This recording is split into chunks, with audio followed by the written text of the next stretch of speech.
Welcome to my channel योग छाया। आज मैं आपको नाड़ी शोधन प्राणायाम और उज्जयी प्राणायाम करके दिखाऊंगी। प्राणायाम दो शब्दों से मिलकर बना है, प्राण और आयाम। प्राण का अर्थ है जीवन शक्ति, वहीं आयाम का अर्थ है विस्तार या नियंत्रण। अतः प्राणायाम का अर्थ हुआ प्राण अर्थात श्वसन का विस्तार और फिर उसका नियंत्रण। प्राणायाम जितना सरल और आसान लगता है उतना होता नहीं है। आज के समय में इंसान का जीवन इतना तनावपूर्ण हो गया है कि संतुलित और शांति में जीवन जीना जैसे बहुत ही कठिन हो गया है। अगर जीवन में प्राणायाम हम अपना लें तो कई समस्याओं को हरा सकते हैं। प्राणायाम हमें संपूर्ण स्वास्थ्य देते हुए लंबी उम्र प्रदान करता है। प्राणायाम से वात, पित्त और कफ का नाश होता है। प्राणायाम करने से हमारा डाइजेस्टिव सिस्टम, लंग्स और हार्ट अच्छे से काम करने लगता है। प्राणायाम करने से शरीर को भरपूर मात्रा में ऑक्सीजन मिलता है, जिससे ब्लड सर्कुलेशन सही ढंग से होता है। चेहरे पर झुर्रियाँ नहीं पड़ती, चेहरे में चमक रहती है। पेट के सभी रोग दूर होते हैं, जैसे कॉन्स्टिपेशन हो गया। प्राणायाम करने से सिर दर्द, माइग्रेन, घुटनों का दर्द, कमर का दर्द आदि ठीक हो जाता है। प्राणायाम से रोग प्रतिरोधक शक्ति जो है वो बढ़ जाता है। प्राणायाम दूषित नाड़ियों को भी शुद्ध करता है। प्राणायाम करते समय एक्सेल जो हम करते हैं तो सबसे पहले उसे ध्यान में सही ढंग से करना चाहिए। प्राणायाम अगर एक्सलेशन गलत ढंग से किए तो पूरा प्राणायाम ही गलत हो जाएगा। प्राणायाम हमेशा सूर्योदय के समय या फिर सूर्यास्त के समय करना चाहिए। भोजन करने के कम से कम 4 घंटे बाद करना चाहिए। प्राणायाम के आधे घंटे के बाद ही भोजन करना चाहिए और सुखासन, सिद्धासन और पद्मासन में बैठकर ही प्राणायाम करना चाहिए। स्नान करने के बाद प्राणायाम करने से अधिक लाभ होता है और स्नान प्राणायाम के बाद अगर करें तो आधे घंटे बाद स्नान करें। प्राणायाम हमेशा आसन करने के बाद ही करें। जल्दी में प्राणायाम कभी ना करें और जब भी प्राणायाम करें तो प्रसन्न मुद्रा में प्राणायाम करें। चलिए मैं आपको नाड़ी शोधन प्राणायाम के बारे में बताऊंगी।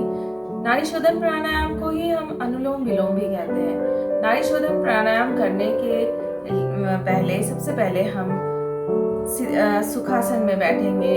सुखासन हो, सिद्धासन हो, पद्मासन हो, जो भी आसन आप कंफर्टेबल हो आप उसी आसन में बैठें। और उसके बाद आपको ध्यान रखना होगा कि आपकी जो स्पाइनल कॉर्ड है वो बिल्कुल स्ट्रेट होनी चाहिए, बिल्कुल गले की सीध में होनी चाहिए, नहीं पीछे की ओर होनी चाहिए, नहीं आगे की ओर झुकी होनी चाहिए।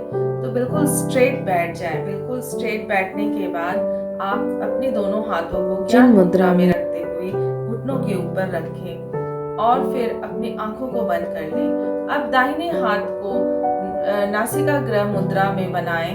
इस तरह से आप देखें, इस तरह से आप नासिका ग्रह मुद्रा बनाएं और अंगूठे को दाहिने नासिका छिद्र में के ऊपर दबाते हुए बाएं नासिका छिद्र से आप सांस को इनहेल करें।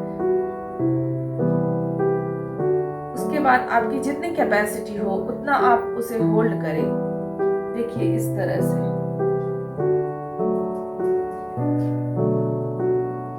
अब अनामिका उंगली और कनिष्ठा उंगली से बाएं नासिका छिद्र को दबाएं और दाहिने नासिका छिद्र से आप सांस को छोड़ें। फिर दाहिनी नासिका छिद्र से ही आप फिर सांस को लें, इनहेल करें और फिर होल्ड करें जितनी आपकी कैपेसिटी हो। उसके बाद आप अंगूठे से दाहिने नासिका छिद्र को दबाते हुए बाएं नासिका छिद्र से एक्सहेल करें। ये पूरा जो एक चक्र है ये नाड़ी शोधन प्राणायाम कहलाता है। यह नाड़ी शोधन प्राणायाम का एक चक्र हुआ। इस चक्र को 3 से 5 बार दोहराना चाहिए। नाड़ी शोधन का 2 शब्दों से मिलकर बना है। नाड़ी मतलब नर्व और शोधन मतलब प्यूरिफिकेशन। योग से संबंधित हमारे कई ग्रंथों में नाड़ियों के शुद्धिकरण हेतु प्राणायाम का वर्णन है, जैसे शिव संहिता, हठ योग, प्रदीपिका और हिरण्य संहिता। अगर प्राणायाम करते समय कोई भी तनाव महसूस हो तो उसे हम फिर थोड़ा आराम करने के बाद फिर से करेंगे। और नाड़ी शोधन प्राणायाम के कुछ लाभ जो हैं, नाड़ी शोधन प्राणायाम करने से हमारे पूरे बॉडी को रिलैक्स हो जाता है, बॉडी टेम्परेचर को भी मेंटेन करता है नाड़ी शोधन प्राणायाम, कंसंट्रेशन को इम्प्रूव करता है, बॉडी से ब्लॉकेज को रिमूव करता है, बॉडी में भरपूर ऑक्सीजन प्रदान करता है, अस्थमा, टॉन्सिल, हड्डी की कोई भी प्रॉब्लम, चर्म रोग, ब्लड प्रेशर, माइग्रेन, साइनस में भी लाभदायक है। जल्दी में प्राणायाम कभी भी ना करें। कुछ प्राणायाम शरीर में गर्मी बढ़ाते हैं, कुछ प्राणायाम शरीर में सर्दी बढ़ाते हैं, तो अपने बॉडी के अनुकूल ही प्राणायाम करें। योग के अनुसार पूरक, कुंभक और रेचक का डिफरेंस 1:4:2 होता है।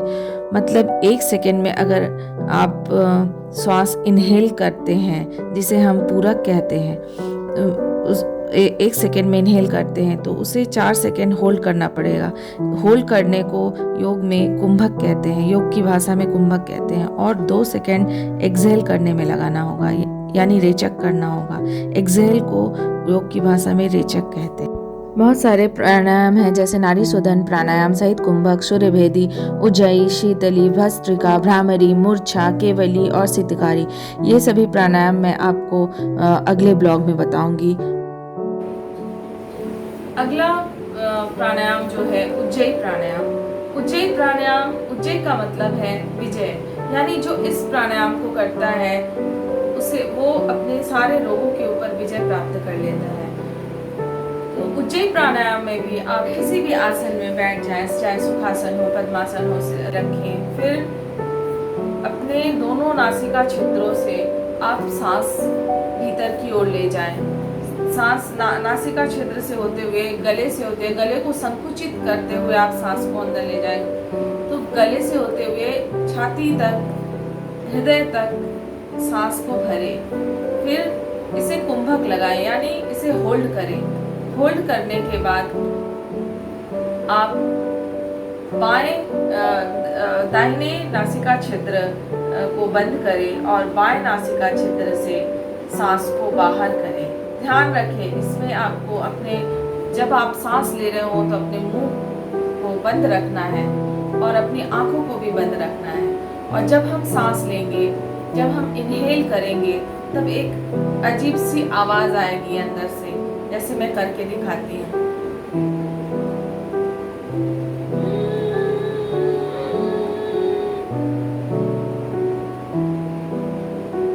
फिर आप उसे होल्ड करें, आप सांस को रोक के रखें जितना आपकी कैपेसिटी हो। उसके बाद फिर दाहिने नासिका छिद्र को बंद करें और बाएं नासिका छिद्र से पूरे सांस को आप बाहर निकाल दें।